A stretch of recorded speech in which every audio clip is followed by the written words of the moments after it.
Subito dopo il suo avvento al potere, il fascismo avvia un'intensa campagna di snazionalizzazione delle minoranze slovena e croata residenti nella Venezia Giulia, che conta almeno 500.000 di persone. La dirigenza politica dei due gruppi etnici viene dispersa, sono distrutte le sue organizzazioni economiche e tutte le associazioni culturali, professionali, ricreative e sportive. La stampa in lingua slovena e croata viene abolita e così pure l'insegnamento nelle due lingue. Nomi di luoghi e persone vengono italianizzati e si tenta di impedire anche l'uso dello sloveno e del croato nelle funzioni religiose. Una politica così radicale non favorisce l'assimilazione, come era negli intenti del governo, ma suscita un'opposizione sempre più radicale allo Stato italiano da parte degli esponenti dell'elite culturale e di molti giovani sia sloveni che croati. Sono proprio alcuni giovani a dar vita alla fine degli anni '20 a un'organizzazione clandestina, il Tigre, decisa a operare sull'esempio dell'IRA, cioè l'armata clandestina del movimento nazionalista irlandese, utilizzando anche gli strumenti della violenza politica.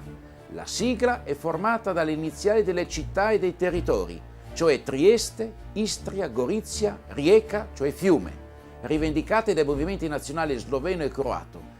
Le attività del Tigre comprendono, oltre alla propaganda antifascista, la diffusione di stampa clandestina prodotta in loco o proveniente dalla vicina Jugoslavia, l'organizzazione di corsi in lingua slovena e croata e anche l'organizzazione di azioni di sabotaggio e spionaggio e di attentati. E nel far questo il Tigre stabilisce anche contatti con organizzazioni redentistiche e servizi informativi jugoslavi e con esponenti italiani della concentrazione antifascista. Bersagli principali degli attacchi sono sloveni ritenuti collaboratori del regime, caserme e pattuglie squadriste e numerose scuole e asili italiani che vengono incendiati.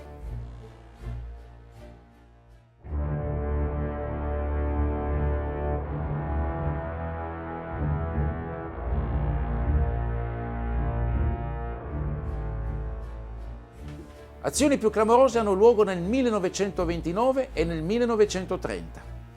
Nel 1929 viene attaccata a Pisino una colonna di elettori croati condotta al voto in occasione del plebiscito. Una vittima rimane sul campo e per l'attentato viene condannato a morte dal Tribunale Speciale per la Difesa dello Stato il croato Vladimir Gortan, che viene fucilato. Nel 1930 una bomba viene fatta esplodere presso il Faro della Vittoria, a Trieste, e presso la sede del giornale fascista Il Popolo di Trieste. Un redattore rimane ucciso e 3 feriti. Sul luogo dell'attentato viene lasciato anche un numero del giornale antifascista italiano Giustizia e Libertà, movimento col quale il Tigre collabora.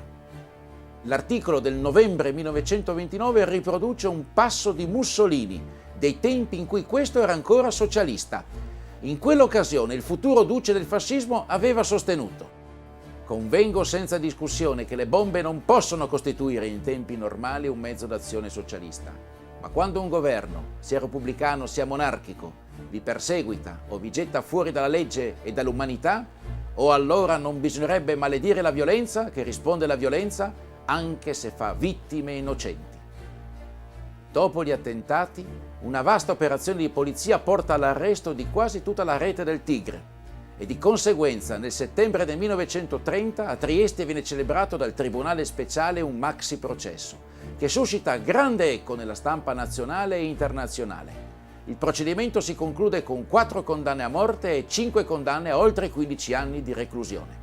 Alle 5:44 della mattina del 6 settembre 1930, i 4 giovani condannati, Zovemir Milos di Susak, 27 anni, Fran Marušić, triestino di 24 anni, Ferdo Bidovec, triestino di anni 22, e Alois Valencic, triestino di anni 34, vengono condotti al poligono di tiro di Basovica e qui vengono fucilati alle spalle da un plotone esecuzione della 58esima Legione Camicie Nere della Milizia Volontaria per la Sicurezza Nazionale. Ci troviamo nelle vicinanze del paese di Basovica, nel comune di Trieste, vicino all'osservatorio astronomico, proprio davanti al monumento dedicato ai 4 eroi di Basovica fucilati da un plotone della milizia fascista il 6 settembre del 1930. Subito dopo la liberazione e la caduta del fascismo e del nazismo, La gente slovena di queste parti ha sentito il dovere di innalzare subito un monumento a questi 4 antifascisti. Il monumento è stato inaugurato la domenica del 9 settembre del 1945 durante una folla enorme proprio su questo spazio. E da allora, ogni prima domenica dopo il 6 settembre, si tiene una cerimonia commemorativa dal 1945 in poi.